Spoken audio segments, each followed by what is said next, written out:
et de Notre-Dame de Grâce-Lachine. Merci beaucoup, Monsieur le Président. Donc, je suis très heureuse aujourd'hui de me lever sur la motion M422, la motion pour améliorer le fonds du souvenir de ma collègue Random Burin Saint-George, qui a amené cette motion-là à la Chambre pour nos anciens combattants.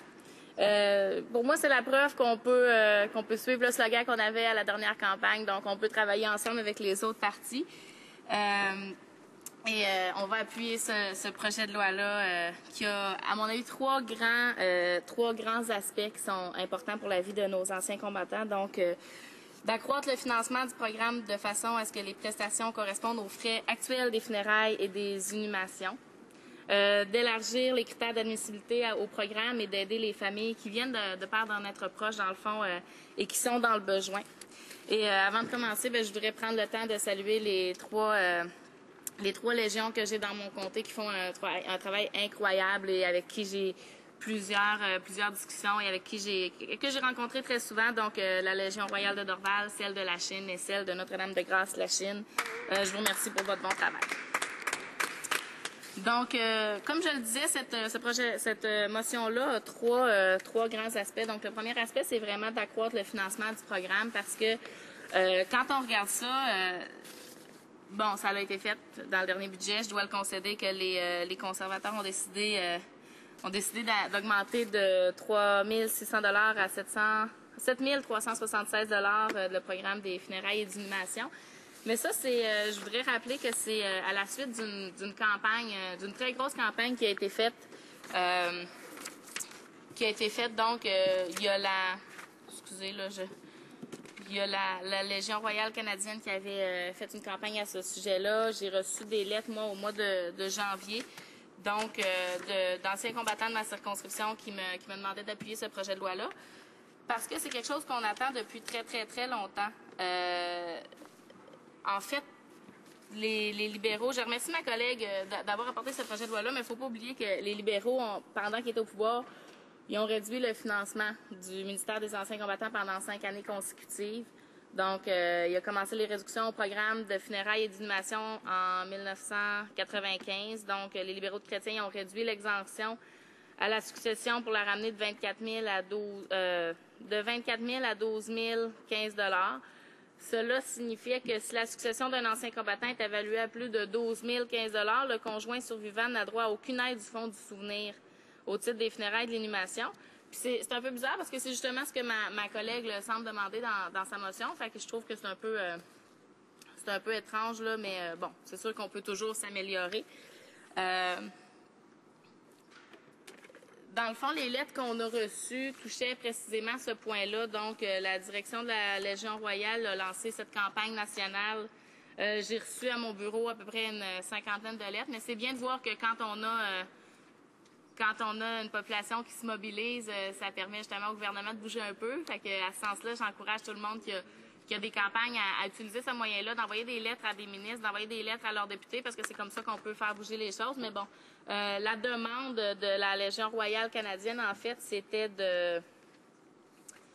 elle plaidait en faveur de 3 grands changements qui sont inclus dans la motion de ma collègue. Donc, une augmentation du montant réel que le fonds verse pour couvrir les frais funéraires, une vérification de l'admissibilité des anciens combattants des forces canadiennes à faible revenu et une augmentation de l'exemption accordée à la succession afin que davantage de conjoints survivants soient admissibles à une aide. Et sur ce dernier point-là, j'ai eu un cas justement d'une dame qui est venue me voir il y a plusieurs mois à mon bureau au courant de l'automne. Puis elle venait me voir parce qu'elle avait justement son conjoint qui malheureusement était décédé, puis c'était un ancien combattant.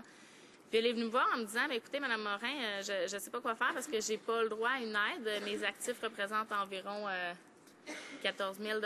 Puis 14 000 $, je le rappelle, c'est quand même en bas du seuil de pauvreté. Là, c'était pas une madame qui était très, très riche. C'était une madame qui habitait dans un appartement à la Chine. C'était une madame qui avait une auto, mais bon, qui avait un petit peu de sous de côté. Puis, elle m'a dit, c'est malheureux parce que le Fonds du souvenir ne pourra pas m'aider. Faut comprendre aussi que son défunt mari avait pas, lui léguait peut-être autour de ça, 12 000 à 13 000 $. Puis, c'est étrange de voir que justement, avant les libéraux, avant 1995, c'était 24 000 qui étaient autorisés pour pouvoir avoir accès au fonds du souvenir. Puis que maintenant, ben c'est 12 000 Puis cette madame-là était... c'est la moitié, c'est ça, comme ma collègue me dit. Puis cette madame-là était un peu désespérée parce que là, ben elle venait de perdre son mari. Elle était déjà dans un cas pas très, très plaisant. Puis elle venait me voir en me disant, ben pouvez-vous m'aider? Puis ben naturellement, moi, je peux pas commencer à donner de l'argent là à toutes les personnes qui viennent me voir. Mais j'ai trouvé ça très, très difficile de dealer avec ça. Puis, ben justement, présentement, au Canada, ce qu'on dit à ces personnes-là, c'est « just too bad ». C'est tant pis pour toi. Puis je trouve ça, en tout cas, je trouve ça très malheureux. Je trouve que ça vient me prendre là, par les sentiments parce que c'est des gens qui... Tu sais, vivre un deuil, c'est vraiment pas facile. C'est vraiment pas facile. Puis c'est des personnes à qui...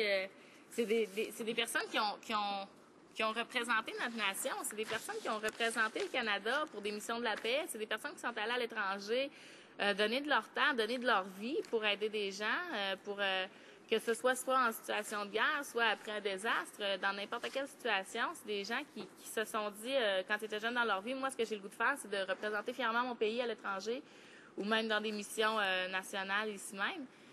Puis d'aider les autres.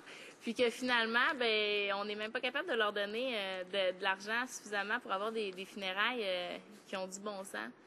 Puis, ben, en tout cas, je suis contente de voir que dans le budget conservateur, on a au moins doublé, ben, un petit peu moins que non, ouais, c'est ça. Qu'on a doublé le programme de funérailles et d'inhumation, mais je pense qu'il faut aller plus loin. Par rapport au fait d'élargir les critères d'admissibilité au programme, donc je trouve ça super important parce que dans l'admissibilité présentement, les anciens combattants d'aujourd'hui sont accessibles à ce programme-là seulement et seulement si sont morts à la suite d'une invalidité qui était causée lors de leur travail. Donc, si on éprouve des difficultés financières, mais qu'on n'a pas mort qu'on peut pas prouver qu'on était mort à la suite d'une invalidité, ben c'est encore un peu le même processus. C'est un peu tant pis pour toi. Juste pour vous dire un exemple, l'automne dernier, le fonds a rejeté 20 147 demandes. Donc, j'avais mon collègue de Medicine Hat juste avant moi qui se vantait que le fonds avait aidé près de 13 000 personnes. Puis finalement, ben, il y en a 14 000 qui ont été refusées juste l'année dernière. Puis, dans le fond, c'est ça. C'est le 2/3 des demandes qui ont été refusées. Puis, je rappelle que c'est des personnes qui en ont besoin, là. À quelque part, c'est peut-être normal de se dire, bon, tu sais, si t'es bien riche, bon, le gouvernement canadien n'est pas nécessairement obligé de vous donner des sous là, pour les funérailles ou l'élimination de votre défunt. Merci, M. le Président, pour me dire mon temps du défunt de votre famille. Mais en fait, quand on est à faible revenu, puis qu'on a quelqu'un qui vient de décéder, puis que là, on se fait dire par ancien combattant, ben merci, votre mari ou votre conjointe ou ben votre père, des fois c'est des parents, vient de décéder, mais nous autres, on peut pas t'aider parce qu'il n'est pas décédé à la suite d'une invalidité. C'est un petit peu fâchant. Donc, je vois que mon temps s'écoule assez rapidement.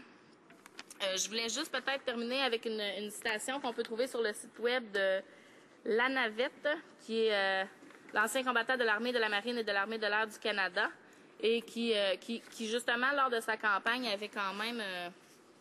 nous avait quand même dit un peu ce qu'il cherchait. Donc, les anciens combattants de l'armée, de la marine et de l'armée de l'air du Canada font pression sur le gouvernement du Canada relativement à ses lacunes depuis plus de 15 ans. Donc, on parle des conservateurs, mais bon, comme je l'ai dit un petit peu avant eux, des libéraux.